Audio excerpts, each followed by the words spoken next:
Hi friends, நான் உங்கள் வாத்தி பேசுகிறேன். இன்றைக்கி நம்ம பார்க்க போகிற சம் என்னென்னா எக்ஸாம்பிள் 6.9ல prove that cosecant theta minus sin theta into secant theta minus cos theta into tan theta minus cot theta equal to prove 1ன்னு காட்டணும். இப்போது வந்து நம்ம லெஃப்ட் பக்கம் இருக்கிறத எடுத்துக்கலாமா? இப்போது cosecant theta minus sin theta secant theta minus cos theta tan theta minus cot theta. ஓகேவா, எடுத்தாச்சு. அடுத்து கொசிக்கனோட தலைகிழி என்ன? 1/sin theta minus sin theta. சீக்கனோடது 1/cos theta.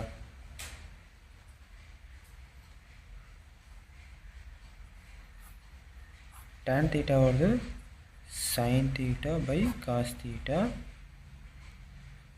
minus cos theta by sin theta.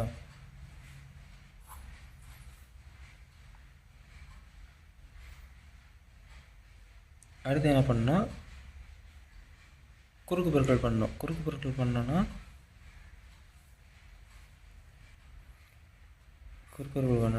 ஒன்று மைனஸ் இது இந்தாண்டு பெருக்கணும் என்னாகும் சைன் ஸ்கொயர் தீட்டாவாகவும் கீழே சைன் தீட்டா அப்படியே வந்துடும்.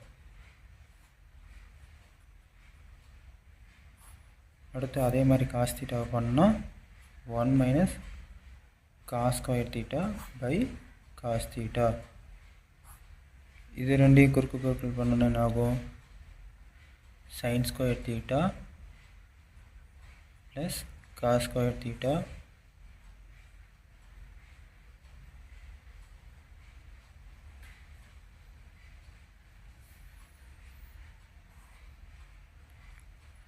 cos theta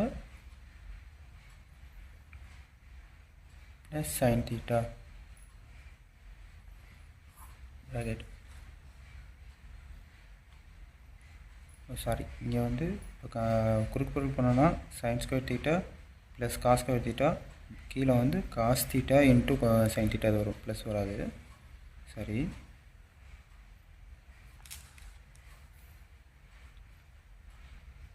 அடுத்து 1 மைனஸ் காஸ் சைன் ஸ்கொயர் தீட்டானா equal to cos square theta by sine theta into 1 minus cos square தீட்டானா sin square theta வருமா by cos theta into sin square theta plus cos square theta னா 1 அதோட மதிப்பு by cos theta into sin theta equal to இங்கே வந்து ரெண்டு cos square theta இருக்கா, cos theta இருக்கு 1, இங்கே 1. அதே மாதிரி sin இங்கே 2 இருக்குதா, 1 மீதி 1 வரும். அவங்க கேட்ட RHS நம்ம கண்டுபிடிச்சாச்சு. இப்போ LHS ஈக்குவல் டு RHS. இப்போ ஏன்ஸ் ப்ரூவ்னு ப்ரூவ் பண்ணியாச்சு, எழுதிக்கோங்க. அவ்வளோதான் சார். தேங்க்யூ ஃபார் வாட்சிங்.